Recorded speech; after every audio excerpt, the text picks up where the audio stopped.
in a swimming resort, and whoever team has the most points by the end of all minigames wins 10,000 pesos! In our first minigame, we dumped a bunch of chips on the water. Both teams then have to collect as much chips as possible from the water and place it within their respective sides. Each of the chips contains a specific point. Now, usually the big chips would have the most points, but this time it's the small chips, containing 10 points per chip, while the big chip contains only 1 point. However, none of the teams knows this. Whoever collects the most chips on the water and has the most points from it gains a point on the scoreboard. Let's see which team go for the big chips. Let the first game begin!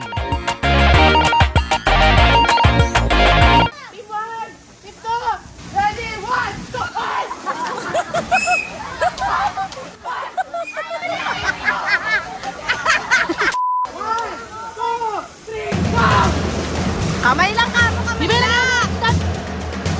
Hoy!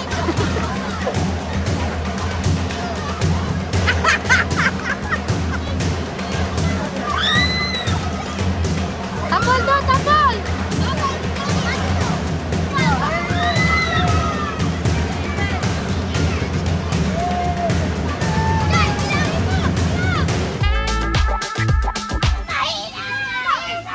We will now count the points. Plot twist of the century. 346!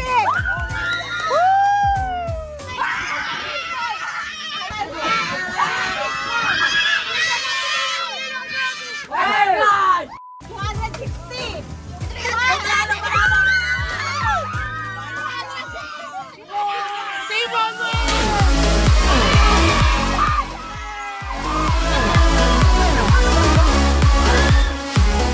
Team 1, 1 point!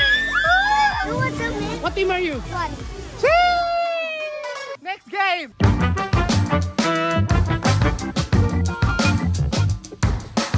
Ladies and gentlemen, welcome to the second game, Water Relay! It's on your screen right now.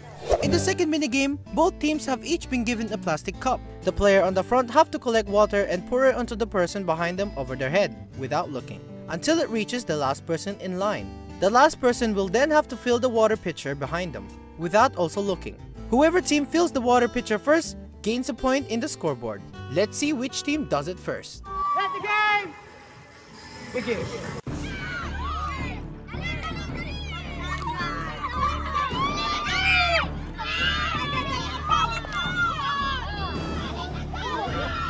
Uy, wala titingin!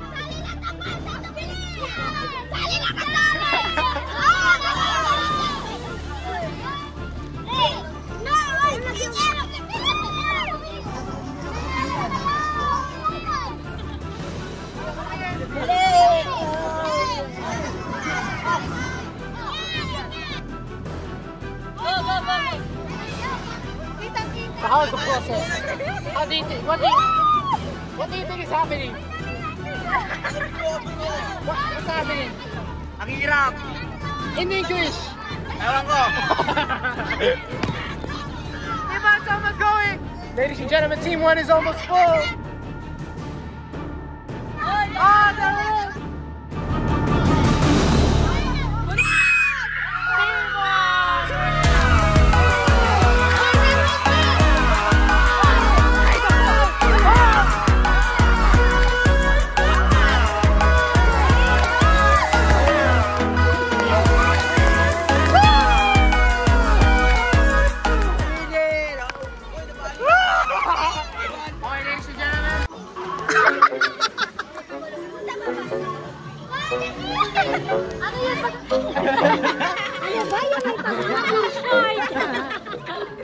Another point for Team 1, baby, let's go!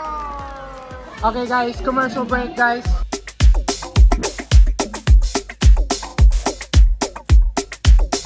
Okay Team 1, how was it so far?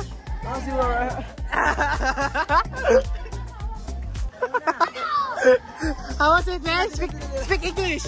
Speak English! Baby, come to baby! What are you feeling right now? Cold. What's up, man? Tima, how's it feel? How are you feeling? Cold. Okay, okay. How about you? What team are you? Team 2? How does it feel? I'm so sad. I'm so sad. Oh no. What are you? How are you feeling this? Are you having fun though? No! Ikaw masaya, talo kami dalawa. Okay, ladies and gentlemen, it's time for Boodle Fight. Let's go! Boodle fight.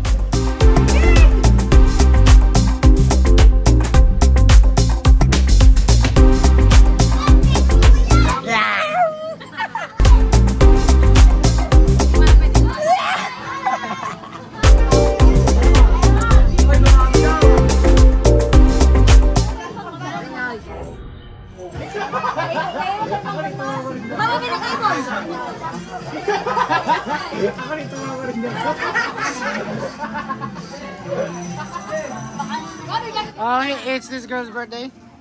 Happy birthday, Beba! Hey,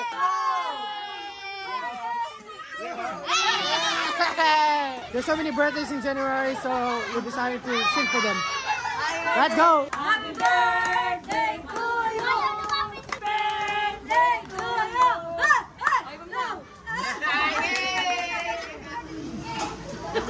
Next game! The third minigame will contain both teams racing each other towards the tic-tac-toe board at the other end of the pool. Team 1 has been represented as forks, whilst Team 2 has been represented as spoons. The first 3 players on their team will contain a fork or a spoon, and their objective is to get 3 in a row of their respective cutlery on the 3x3 board.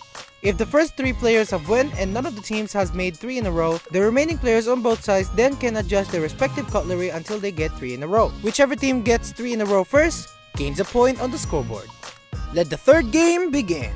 Tic-tac-toe. Ready! Set! Go!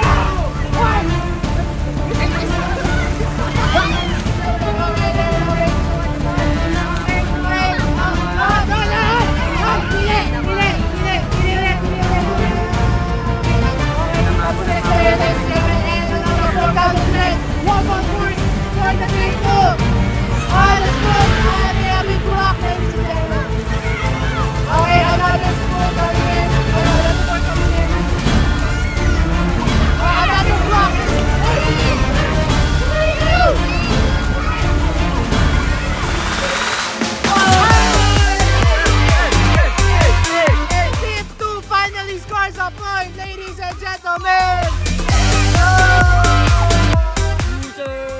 Hindi sila mananalo!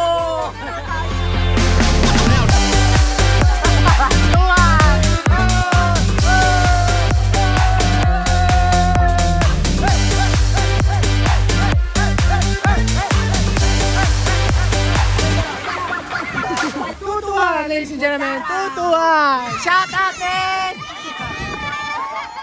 Tagasan kayo!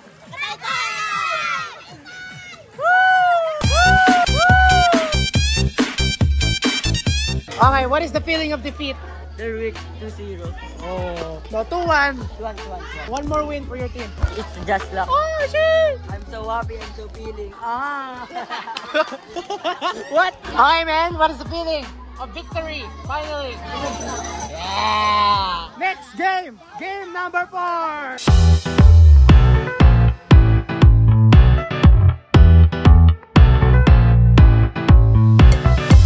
The fourth minigame is simple.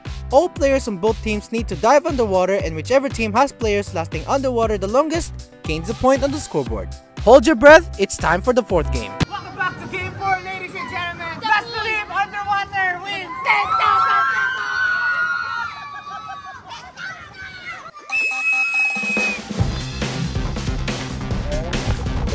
pesos! One out!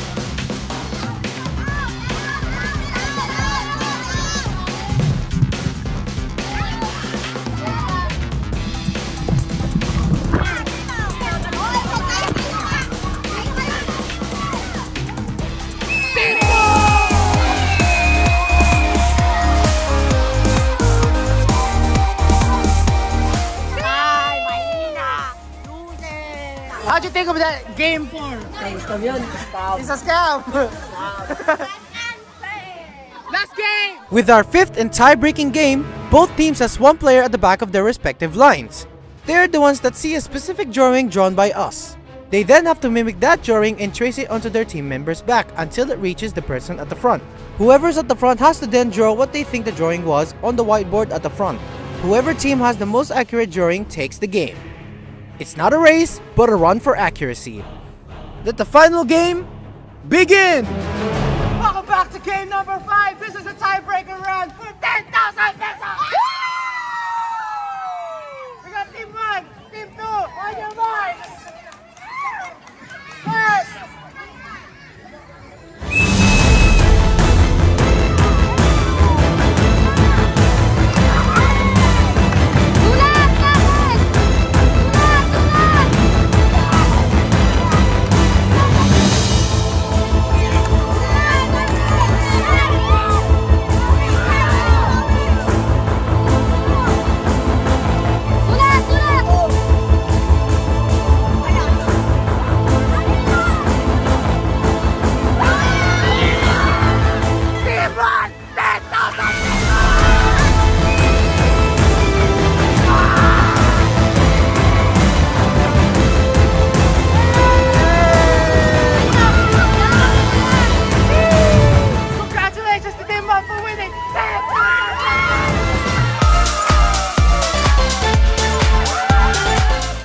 Team 2 hanging 5,000 pesos! Congratulations!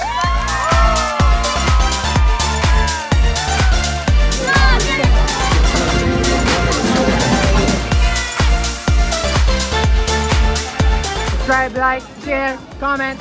Let's go! Otey, bye!